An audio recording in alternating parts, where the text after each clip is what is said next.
morning. It's another hot morning in Texas. We've had a 3-month drought now, and we're praying for rain every day. And Dana decided to come and join us, along with Sophia. That's good. I need extra support today.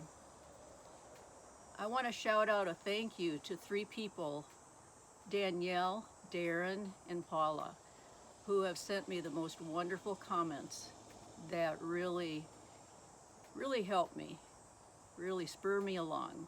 So thank you so much. And everybody that's been watching, thank you. Today is a hard subject. I've been putting it off. It's about suicide. And I want to start out by saying that when I was either 4 or 5, I was in Sunday school. And I was a very, very sick little girl with all the abuse going on in my home. And the teacher talked about heaven and how wonderful it was going to be. And she brought out a picture of Jesus, and all the little children were around him, and they would take turns sitting on his lap, and everyone was laughing and smiling. And I wanted to be in heaven. That looked like the most incredible place.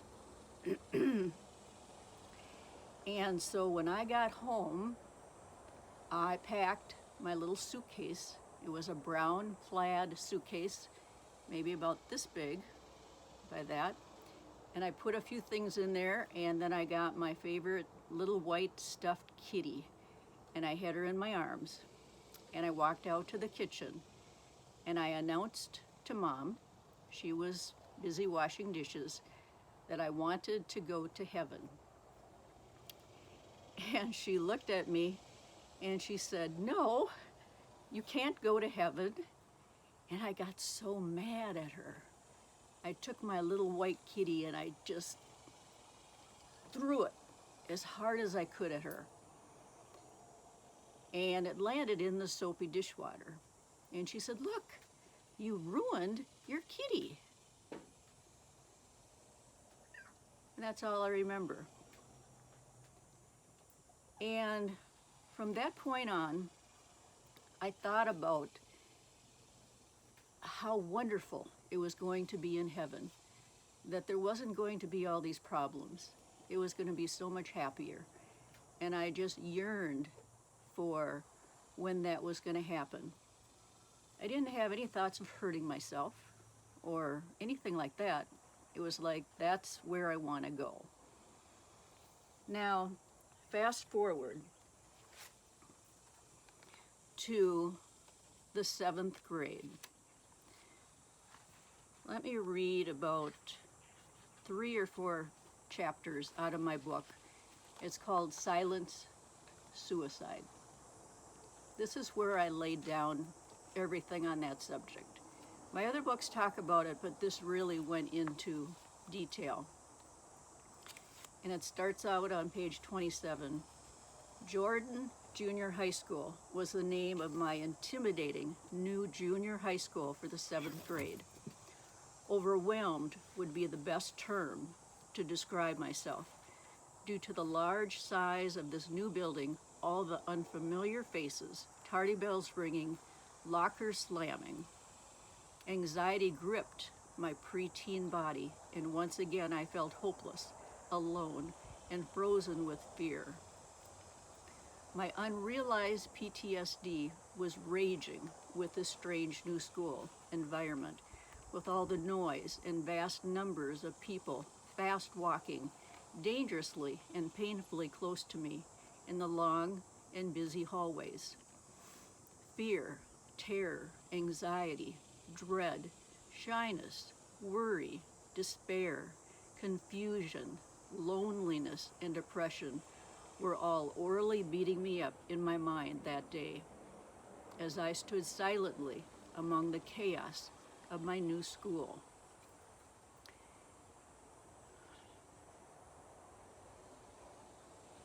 At that very moment in time, the roaring noise of those emotions quieted, and a strange, new, and unfamiliar voice rang out crystal clear. He was offering me a solution to all the trials and tribulations surrounding my life. In a calm tone, he simply said, "Why don't you commit suicide?"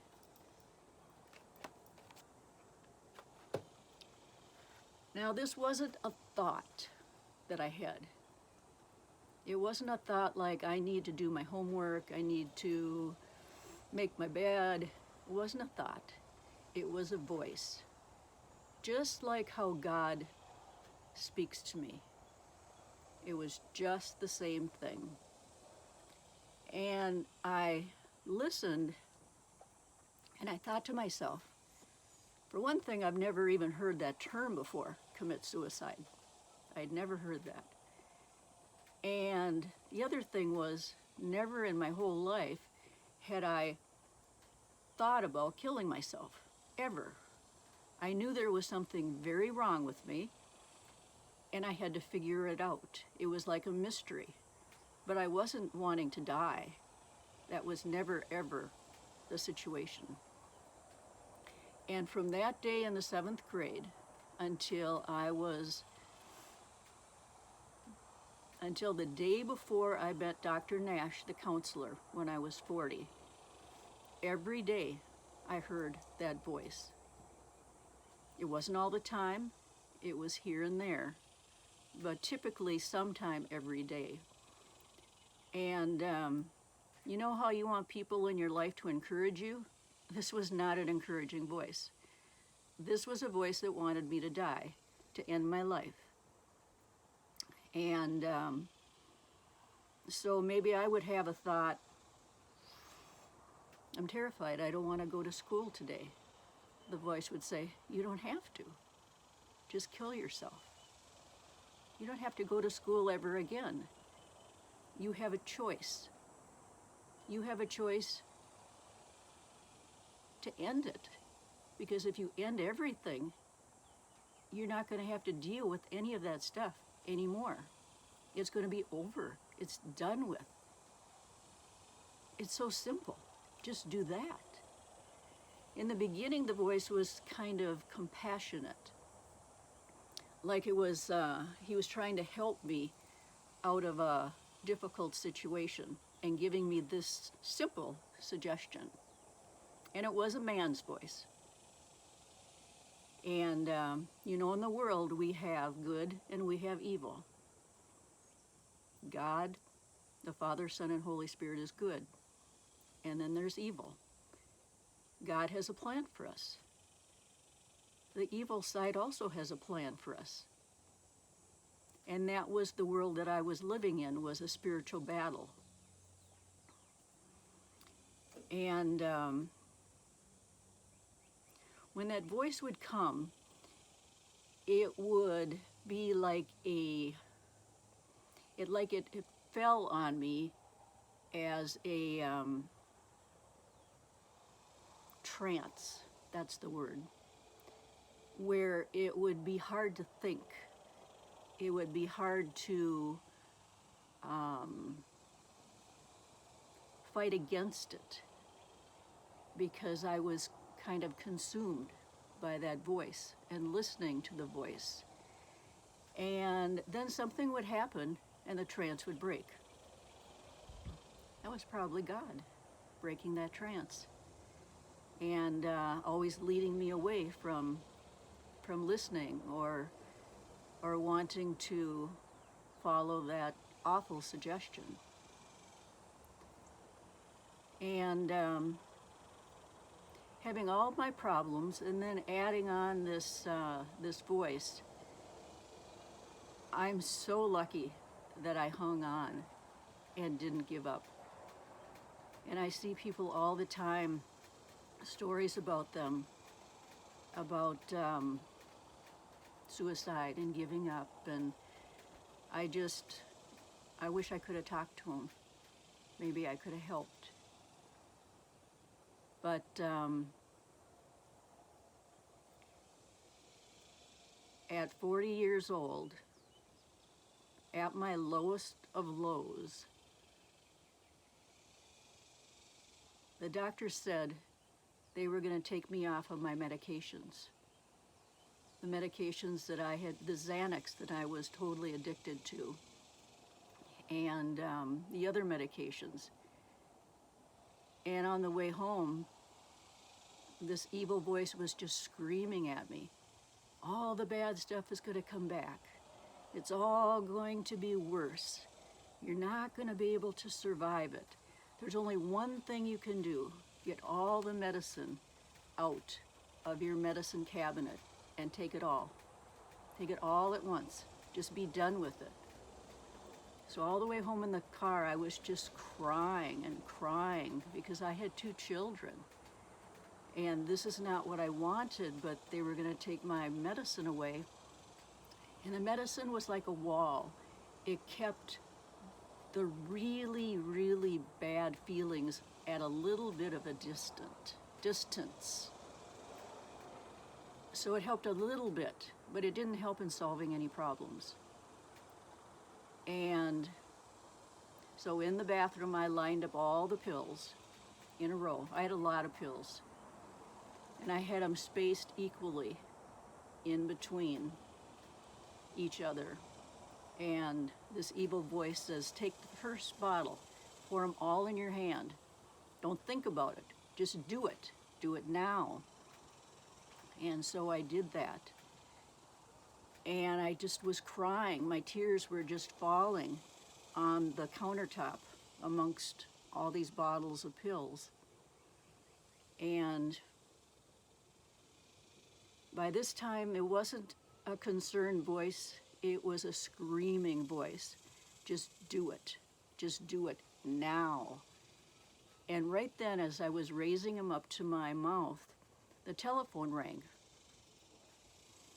And I had called a doctor before this all happened because I had to go see a psychologist and convince him I needed more pills, but this wasn't going to happen for 30 days. And it was like, so I was just ready to give in. And right when I was going to take the pills, the phone rang, and I sprinted to the phone, pills a-flying. And the woman I had talked to before said, Marilyn, we have an opening tomorrow for you to see Dr. John Nash. This never happens. He's always booked up, but he can see you tomorrow. Do you want that appointment? And I said, yes, I want that appointment. And I hung up, and I knew how close I had just been to ending my life. And I walked into the living room, and I looked up at the ceiling, and I said, God, I need you to give me one good doctor that will listen to me and help me. And if you do, I dedicate my life to you forever. And I knelt down and I just sobbed. I just sobbed. And you know, that's the last day I ever heard that evil voice ever again. That was over. So I want you to know we're all living in this spiritual realm, this battleground of good and evil.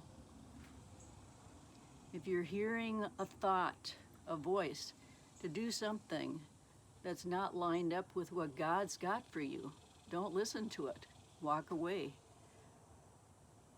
Ask Jesus into your heart. Open that door. He's always knocking. But open the door, let him come in, and welcome into your life. Your life will change forever. I hope this was meant for someone special today. Thank you for listening. God bless. And we'll see you next time.